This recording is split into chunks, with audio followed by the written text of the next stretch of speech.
Dharmasthala file case ಏನಾಗ್ತಿದೆ ಅಂತ ಒಂದು ಅರ್ಥನೇ ಆಗ್ತಿಲ್ಲ. ಯಾಕಂತಂದರೆ 9 ಗಂಟೆ ನ್ಯೂಸಲ್ಲಿ ಬಂತು, ಅವರು ನ್ಯೂಸಲ್ಲಿ ಒಪ್ಕೊಂಡ್ಬಿಟ್ಟವ್ರೆ ಸುಜಾತಾ ಭಟ್ ಅನನ್ಯ ಭಟ್ ಸ್ಟೋರಿ ಕಾಲ್ಪನಿಕ, ಇದು ಹಾಗೆ ಇಲ್ಲ, ಅದನ್ನು ದುಡ್ಡುಗೋಸ್ಕರ ಮಾಡಿದ್ದು ಅಂತ. 11 ಗಂಟೆಗೆ ಚಾನೆಲ್ ಹಾಕಿದ್ರೆ ಚೇಂಜು, ಆ ರಿಪೋರ್ಟರೇ ಹೇಳಿದ್ದು ಹೇಳಬೇಕು ಅಂತ ಸೊಲ್ಯೂಷನ್ ಸಿಗುತ್ತೆ.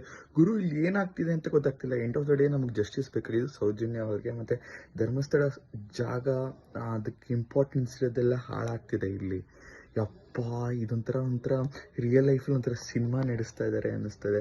ಒಂದಿನ ಸುಮ್ಮನೆ ಸಮೀರ್ ಎಮ್ ಡಿ ಅಂತ ಒಬ್ಬ ಬಂದ್ಬಿಟ್ಟು ಏನೋ ಇನ್ಸ್ಟಾಗ್ರಾಮು ಯೂಟ್ಯೂಬರೆಲ್ಲ ವೀಡಿಯೋ ಹಾಕಿ ಇವ್ರ ಫ್ಯಾಮಿಲಿ ಅವ್ರು ಮಾಡಿದ್ದು ಅದು ಮಾಡಿ, ಇವರು ಇಲ್ಲಿ ಏನಾಗ್ತಿದೆ ಏನೋ ನಡೀತಾ. ಎಂಡ್ ಆಫ್ ದ ಡೇ ನಮಗೆ ಬೇಕಿದ್ದು ಜಸ್ಟಿಸ್ ಸೌಜನ್ಯ. ಅದು ಬಿಟ್ಟು ಬೇರೆ ಎಲ್ಲ ನಡೀತದೆ. ಅವ್ರ ಆಸ್ತಿಗೋಸ್ಕರ ಸುಜಾತಾ ಭಟ್ ಮಾಡಿದ್ದು, ಅನನ್ಯ ಭಟ್ ಎಕ್ಸಿಸ್ಟೆನ್ಸೇ ಇಲ್ಲ ಇವಾಗಿದೆ ಅಂತ ಡೈಲಿ ಒಂಥರ ಸಿನಿಮ್ಯಾಟಿಕ್ ಆಗ್ಬಿಟ್ಟು ಆಬ್ಸಲ್ಯೂಟ್ ಸಿನಿಮಾ ಆಗ್ಬಿಟ್ಟಿದೆ ಇದಂತೂ.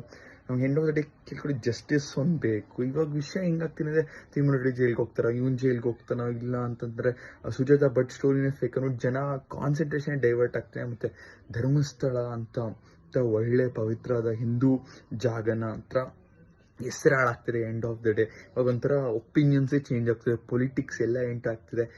ಗೊತ್ತಾಗ್ತಿಲ್ಲ ಯಾವ್ದು ನಿಜ ಯಾವ್ದು ಸುಳ್ಳು ಅಂತ. ಬಟ್ ಇದು ಸುಜಾತಾ ಭಟ್ ಸ್ಟೋರಿ ನೋಡಿದ್ರೆ ಡೆಫಿನೆಟ್ಲಿ ಇಟ್ಸ್ ಅ ಫೇಕ್. ಯಾಕಂದರೆ 100% ಒಂದು ನ್ಯೂಸಲ್ಲೇ ಬೆಳಗ್ಗೆ ಹೋಗ ಅಮ್ಮ ಏನೋ ಹೇಳ್ತಾಳೆ, ಈವ್ನಿಂಗ್ ಬಂದು ಏನೋ ಹೇಳ್ತಾಳೆ.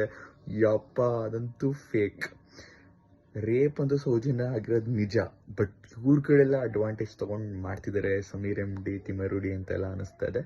ಸೊ ನಿಮ್ಗೆ ಏನು ಅನ್ಸುತ್ತೋ ಕಾಮೆಂಟ್ ಮಾಡಿ. But this is very bad which is happening. So end of the day justice ಒಂದು ಸಿಗಲಿ ಅಂತ ಕೇಳ್ಕೋಣ. Let's hope for the best. ಸಿಗೋಣ. ಸಬ್ಸ್ಕ್ರೈಬ್ ಆಗದಿರೋರೆಲ್ಲ ಬೇಗ ಸಬ್ಸ್ಕ್ರೈಬ್ ಮಾಡಿ. ಇವಾಗ ತಿರ್ಗಾ ಆ್ಯಕ್ಟಿವ್ ಆಗ್ತಿದ್ದೀನಿ ಯೂಟ್ಯೂಬಲ್ಲೇ. ಸೊ ಮೇಲೆ ಕನ್ಸಿಸ್ಟೆನ್ಸಿ ಇರುತ್ತೆ ಮತ್ತು ಪ್ರಾಪರ್ ಎಡಿಟಿಂಗು ಇರುತ್ತೆ. ಸೊ ಸಿಗುವ ನೆಕ್ಸ್ಟ್ ವೀಡಿಯೋದಲ್ಲಿ. Take care.